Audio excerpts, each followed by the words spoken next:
आज की इस वीडियो में हम लोग एक बहुत ही इंपॉर्टेंट टॉपिक को डिस्कस करने जा रहे हैं, हीटिंग एंड कूलिंग कर्व्स। तो heating and cooling curves basically एक बहुत इंपॉर्टेंट टूल है जिसके ज़रिए से आप एक सब्सटेंस की फेस ट्रांजिशन यानी एक स्टेट से दूसरे स्टेट में जाने के अमल को प्रेडिक्ट कर सकते हैं। तो यहाँ पर मैं एक टिपिकल हीटिंग कर्व पहले हीटिंग कर्व से शुरू करते हैं। तो हीटिंग कर्व, यहाँ पर मैं हीटिंग कर्व ड्रॉ करूँगा और दूसरी तरफ मैं कूलिंग कर्व ड्रॉ करूँगा। कूलिंग कर्व्स,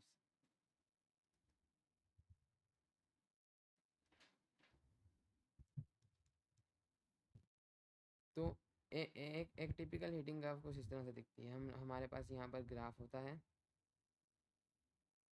और वाई एक्सिस पर हम लोग प्लॉट करते हैं हमारा टेम्परेचर और एक्स एक्सिस पे हम लोग टाइम प्लॉट करते हैं, या आप इसको दूसरे अल्फाज में हीट भी कह सकते हैं। यानी कि ये हीटिंग कर्व एक ऐसा प्रिडिक्टेबल पैटर्न है। यानी कि मैं किसी भी ऑब्जेक्ट को लूँगा और उसको हीट करना शुरू करूँगा, और जैसे जैसे टाइम गुजरता जाएगा और मैं हीट करता रहूँगा कॉन्टीन्यूसली, और जैसे जैसे टाइम गुजरता जाएगा मैं उसके टेम्परेचर को यहाँ पर नोट करता जाऊँगा कि उसका टेम्परेचर को क्या हो रहा है। तो ये सिंपल वे में इसी को हीटिंग कर्व कहते हैं। तो अब मैं शुरू करता हूँ। मसलन मैं वाटर के एग्जांपल ले लेता हूँ। तो मेरे पास यहाँ पर वाटर है, मेरे पास यहाँ पर कुछ इस किस्म का वाटर है। तो मेरे पास इस किस्म का ये वाटर है और मैंने अब इसको हीट करना शुरू करना है, और इसके साथ साथ मैंने इसका टेम्परेचर नोट डाउन करते जाना है। मेरे पास हीट कर्व्स रेडी हो जाएंगी।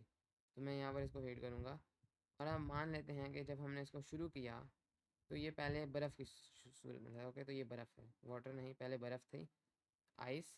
और मान लेते हैं कि जब हमने इसको हीट करना शुरू किया उस वक्त इस आइस का टेम्परेचर था तकरीबन -20 डिग्री सेल्सियस। तो मैं यहाँ पर शुरू करता हूँ, यहाँ से हम हीट को देना शुरू कर रहे हैं। अभी भी मैंने शुरू किया है -21। मैं पहले अपने टेम्परेचर के स्केल पर अपनी वैल्यूज़ को प्लॉट कर देता हूँ। तो मैं -20 से शुरू कर रहा हूँ, तो तकरीबन इस जगह पर मेरे पास -20 आएगा।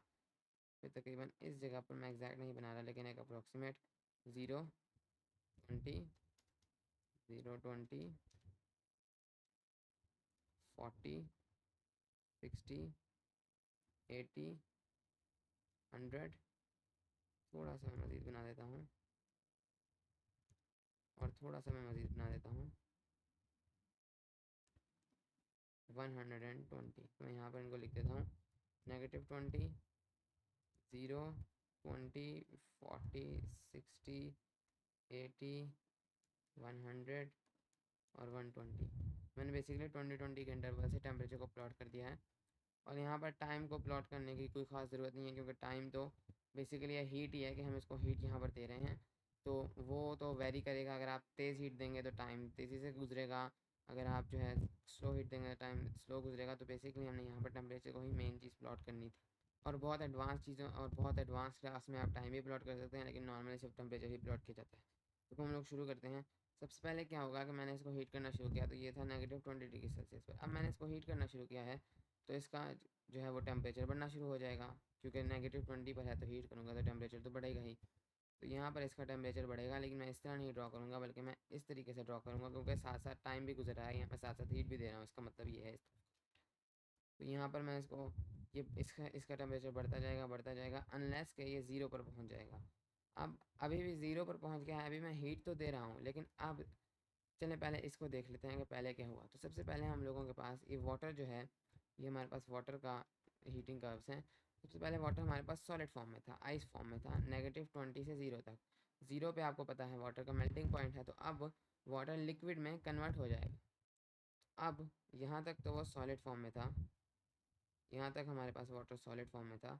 इसके बाद जैसे ही वो 0 पर पहुँचेगा, और अभी अभी अगर आप देखें तो हमारे पास यहाँ पर टेम्परेचर बढ़ रहा था जैसे जैसे हम हीट दे रहे थे, तो हमारे पास काइनेटिक एनर्जी बढ़ रही थी। तो यहाँ पर हमारे पास काइनेटिक एनर्जी बढ़ रही थी, और इसके साथ साथ हमारे पास यहाँ पर पोटेंशियल एनर्जी भी बढ़ रही थी, क्योंकि हम लोग इसको हीट कर रहे हैं, टेम्परेचर बढ़ रहा है। तो हम लोग जानते हैं कि temperature is the measure of kinetic energy of the particles. तो ये काइनेटिक एनर्जी तो ऑटोमेटिकली बढ़ी, और काइनेटिक एनर्जी बढ़ने का सिंपल मतलब ये है कि अगर अगर ये सॉलिड आइस के पार्टिकल्स थे, तो पहले ये स्लो मूव कर रहे थे, अभी और तेज़ तेज़ मूव करना शुरू कर देंगे, एक दूसरे के साथ और तेज़ तेज़ टकराना शुरू कर देंगे। इसका मतलब ये है काइनेटिक एनर्जी बढ़ी है, लेकिन साथ साथ इसी हीट से एक तो काइनेटिक एनर्जी बढ़ रही थी, इसी हीट से साथ साथ पोटेंशियल एनर्जी भी बढ़ रही थी। और पोटेंशियल एनर्जी पार्टिकल्स में उनकी डिस्टेंस से आती है, उनकी इंटरमोलिकुलर फोर्सेस हैं, उनके ज़रिए से पोटेंशियल एनर्जी आती है। तो जितना आप दूर दूर पार्टिकल्स को मूव करते जाएंगे, उतना आप इसमें वर्क कर रहे हैं, तो उतनी इसकी पोटेंशियल एनर्जी भी बढ़ती जाएगी। तो जैसे आपके पास ये आइस थी, तो जैसे जैसे आप इसको हीट कर रहे हैं, इसके पार्टिकल दूर दूर भी मूव हो रहे हैं, तेज तेज भी मूव कर रहे हैं और दूर दूर भी मूव हो रहे हैं, तो इनकी पोटेंशियल एनर्जी भी बढ़ रही है। तो दोनों चीज़ें इस जब वो सॉलिड, अभी वो -20 से 0 तक सॉलिड ही रहा है, वो लिक्विड में कन्वर्ट तो नहीं हुआ, लेकिन फिर भी वो थोड़ा सा जो है उसके तो थोड़ा सा एक्टिव सॉलिड बन चुका है, क्योंकि उसके अंदर अब पार्टिकल्स और तेज़ी से मूव कर रहे हैं और थोड़े और दूर हो चुके हैं। है तो वो अभी भी सॉलिड, लेकिन अब वो अब उसकी काइनेटिक एनर्जी पार्टिकल्स की काफ़ी ज़्यादा बढ़ चुकी है और पोटेंशियल एनर्जी काफ़ी ज़्यादा बढ़ चुकी है। अब आगे क्या होगा कि अब आगे जैसे ही वो अपने मेल्टिंग पॉइंट पर पहुंचेगा, तो उसका जो टेम्परेचर है, टेम्परेचर कुछ देर के लिए कांस्टेंट हो जाएगा। और ऐसा क्यों होगा? क्योंकि हम लोग जानते हैं कि टेम्परेचर बेसिकली काइनेटिक एनर्जी का ही तो मेजर है। तो जब कोई भी मटेरियल अपने इस तरह के किसी फेज ट्रांजिशन पॉइंट पे पहुंचता है, मेल्टिंग पॉइंट, बॉइलिंग पॉइंट, तो यहाँ पर मसलन इस एग्जांपल में मेरे पास आइस थी, अब इस पॉइंट पर पहुंचकर ये लिक्विड में कन्वर्ट होने वाली है। तो अब इस पॉइंट पर पहुंचकर इसकी जितनी स्पीड बढ़ चुकी थी यहाँ से यहाँ तक, उतनी ही स्पीड रहेगी इनके पार्टिकल्स की। इनकी काइनेटिक एनर्जी जितनी बढ़ चुकी थी उतनी ही रहेगी। अब काइनेटिक एनर्जी कुछ देर के लिए काइनेटिक एनर्जी नहीं बढ़ेगी, बल्कि इनके सिर्फ पोटेंशियल एनर्जी बढ़ेगी। तो इनकी ये अब चूँकि सॉलिड से लिक्विड फॉर्म में जा रहे हैं, तो जाहिर है इनके पार्टिकल्स और दूर दूर मूव करेंगे और थोड़े से दूर हो जाएंगे। तो अब बेसिकली यहाँ पर जो हीट, इस वक्त मैं हीट तो कर रहा हूँ, मैंने हीट करना बंद नहीं किया, लेकिन इसका टेम्परेचर नहीं बढ़ा। तो बेसिकली यहाँ पर जो मैं हीट दे रहा हूँ वो टोटली पोटेंशियल एनर्जी बढ़ाने में लग रही है, यानी कि पार्टिकल्स को थोड़ा दूर दूर मूव करने में लग रही है, ताकि वो लिक्विड में कन्वर्ट हो जाए। अभी के लिए पार्टिकल्स उतनी ही स्पीड से मूव करते रहेंगे जितनी वो स्पीड से पहले मूव कर रहे थे, उनकी स्पीड तेज़ नहीं होगी। और जब उनकी काइनेटिक एनर्जी, इसका मतलब है कांस्टेंट हो जाएगी, तो इस पॉइंट पर उनके पास काइनेटिक एनर्जी जो है कांस्टेंट हो जाएगी। Kinetic energy will be constant. और अब पोटेंशियल एनर्जी जो है वो भी बढ़ती ही रहेगी। पहले पोटेंशियल एनर्जी बढ़ रही थी, अब भी पोटेंशियल एनर्जी बढ़ती ही रहेगी, क्योंकि ज़ाहिर है हीट तो हम कर रहे हैं, कहीं ना कहीं तो यूज़ होगी, तो भी पोटेंशियल एनर्जी बढ़ेगी, लेकिन और ज़्यादा तेज़ी से बढ़ेगी। लेकिन हम लोगों के पास टेम्परेचर कांस्टेंट हो जाएगा, क्योंकि काइनेटिक एनर्जी कांस्टेंट है। तो यहाँ पर टेम्परेचर कुछ देर के लिए कांस्टेंट हो जाएगा, ऑल्दो कि अभी भी हम अपने पानी को हीट कर रहे हैं। तो ये इसका मेल्टिंग पॉइंट है। अब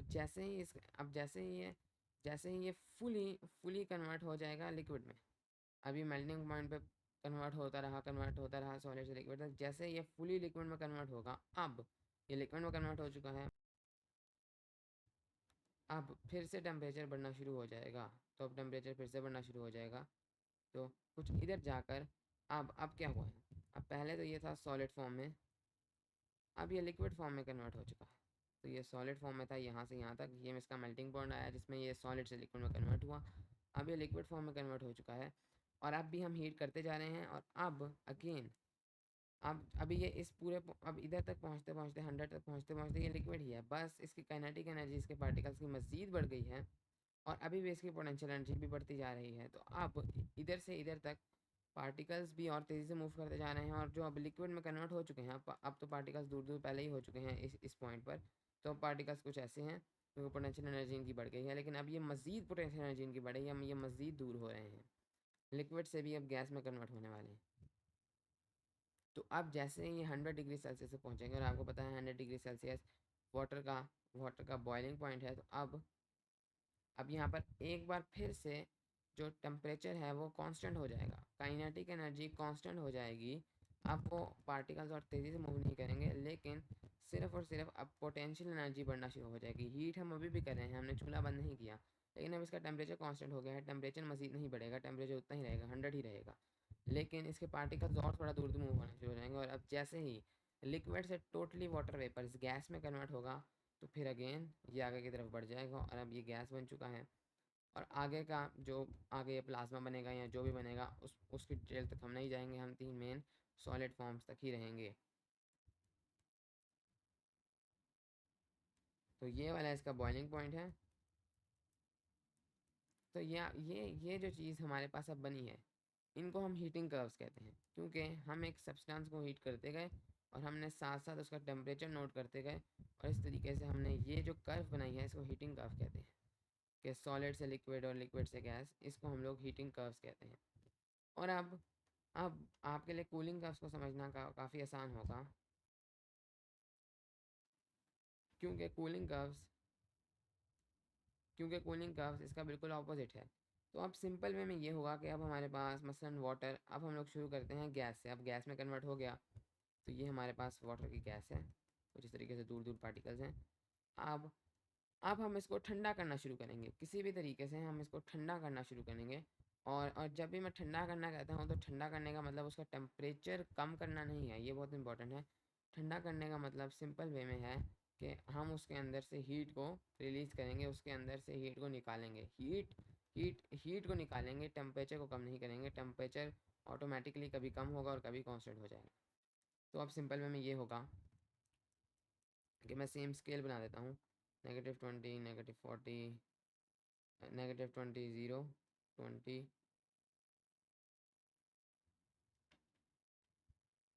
0, 20, 40, 60, 80, 100, 120। तो अब हमारे पास ये जो वाटर है वो वाटर वेपर में कन्वर्ट हो चुका है। तो अब यहाँ पर से हम लोग शुरू करेंगे। तो अब हमने अज्यूम किया है कि शुरू ही हमने शुरू ही 120 डिग्री सेल्सियस से किया है किसी भी वाटर के जो है गैस के पार्टिकल्स को। तो यहाँ से हमने शुरू किया है। अब ये गैस में की फॉर्म में है, हम इसको ठंडा करना शुरू करेंगे।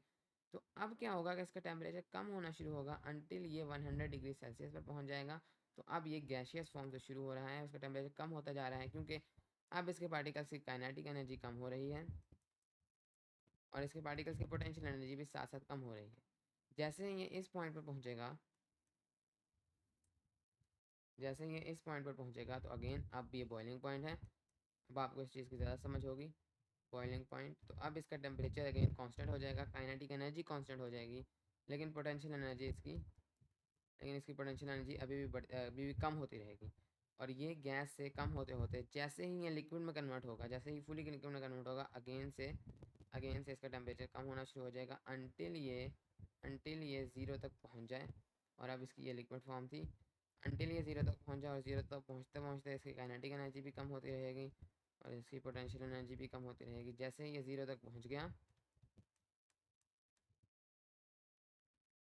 तो अब आगे जाकर अब इसका जो है वो अगेन मेल्टिंग पॉइंट शुरू हो जाएगा, या इस वजह में आप इसको फ्रीजिंग पॉइंट कह दें तो ज़्यादा बेहतर है। और बल्कि इधर भी मैंने इसको बॉइलिंग पॉइंट कहा है, तो ये बॉइलिंग पॉइंट नहीं, इस कूलिंग कर्व के सेंस में इसको आप लोग, अगर आप इसको कंडेंसेशन पॉइंट कहेंगे तो ज़्यादा बेहतर है। कंडेंसेशन पॉइंट, और कंडेंसेशन पॉइंट और बॉइलिंग पॉइंट एक एक एक सब्सटेंस के लिए है तो सेम चीज़, लेकिन बॉइलिंग पॉइंट बेसिकली वो उस सूरत में होता है जब हम सब्सटेंस को हीट करें, और कंडेंसेशन पॉइंट जब हम सब्सटेंस को कूल करें। तो यहाँ पर भी जाकर अब इसके बाद फ्रीजिंग पॉइंट आ जाएगा, जो कि वाटर के लिहाज में वाटर की कंडीशन में ज़ीरो है। अब ये लिक्विड से अब फिर से टेम्परेचर कांस्टेंट, और अब ये लिक्विड से जैसे ही अब इसकी काइनेटिक एनर्जी कांस्टेंट रहेगी, लेकिन पोटेंशियल एनर्जी अभी भी कम होती रहेगी। और फिर ये फाइनली सॉलिड में आइस में कन्वर्ट हो चुका है, और ये अब सॉलिड है, और अब मज़ीद इसका टेम्परेचर कम होना शुरू हो जाएगा। और एक चीज़ और मैं करेक्शन कर दूँ कि ये जो मैंने लिखना था, ये मैंने लिखना था कूल, कूल लिख दें, क्योंकि अब ये टाइम के साथ साथ टेम्परेचर ठंडा हो, अब टाइम के साथ साथ वो जो वाटर वेपर्स हैं वो ठंडे हो रहे हैं, यहाँ पर टाइम के साथ साथ वो गर्म हो रहे थे। अब वीडियो ख़त्म करने से पहले हम एक आखिरी चीज़ को देखेंगे, और वो है कि हम लोग सब्लिमेशन कर्व्स को कैसे ड्रॉ करेंगे। सब्लिमेशन मतलब वो भी होंगी तो हीटिंग कर्व्स ही, लेकिन एक ऐसे सब्सटेंस के लिए जो कि सब्लिमेट होता हो, यानी कि जो डायरेक्टली सॉलिड से गैस में कन्वर्ट होता है। और ये जो सारे पॉइंट्स हैं, मेल्टिंग, बॉइलिंग, इनको हम एक और वीडियो में बहुत डिटेल से पढ़ चुके हैं। तो अब मैं एक हीटिंग का यहाँ पर ड्रॉ करूँगा for dry ice. Dry ice क्या है? Dry ice basically solid form of carbon dioxide है। और कार्बन ड्राई आइस की खसूसियत ये है कि ये solid form of carbon dioxide है, लेकिन जैसे ही आप इसको गर्म करेंगे तो ये डायरेक्टली गैस में कन्वर्ट हो जाएगी, ये लिक्विड में कन्वर्ट ही नहीं हो सकती। तो मैं इसका जल्दी से बहुत स्पीडीली इसका हीट कर्व्स ड्रॉ करूँगा और अब आपको उम्मीद है कि साथ फॉलो करने में मुश्किल नहीं होगी। तो मैं इसको हीट करता जाऊँगा। तो यहाँ पर मैं शुरू करूँगा ड्राई आइस का। तकरीबन ड्राई आइस जो है यहाँ पर मैं -90 में मान लेते हैं ड्राई आइस है। और ड्राई आइस का तकरीबन जो सब्लिमेशन पॉइंट है, वो पॉइंट जहाँ पर वो गैस से सॉलिड से गैस में कन्वर्ट हो जाए, वो नेगेटिविटी है तकरीबन। तो यहाँ पर मैं ऊपर भी चला जाता हूँ। तो अब क्या होगा, आप सिंपल वे में मैं यहाँ पर हीट करना शुरू करूँगा, साथ साथ इसका टेम्परेचर बढ़ना शुरू होगा, यहाँ तक कि वो -80 डिग्री सेल्सियस तक पहुँच जाए। अब इसका सब्लिमेशन पॉइंट शुरू हो जाएगा। अब फिर से टेम्परेचर एक बार कांस्टेंट रहेगा कुछ देर के लिए, जब तक वो फुली सॉलिड से अब गैस में डायरेक्टली, लिक्विड में कन्वर्ट ही नहीं होने वाली, डायरेक्टली गैस में ना कन्वर्ट हो जाए। तो अब ये गैस में कन्वर्ट हो चुकी है और ये इसका सब्लिमेशन पॉइंट है। इसी तरीके से अब इसका जो है वो कूलिंग ग्राफ बनाना बहुत आसान है। तो मैं कूलिंग ग्राफ यहाँ पर जल्दी से बना देता हूँ। कुछ इस तरीके से टेम्परेचर, और अब मैं टाइम के साथ इसको ठंडा करूँगा। तो मान लेते हैं कि ये शुरू होगा, कोई भी टेम्परेचर कर लें, लेकिन मैं बस मानता हूँ कि ये नेगेटिविटी है।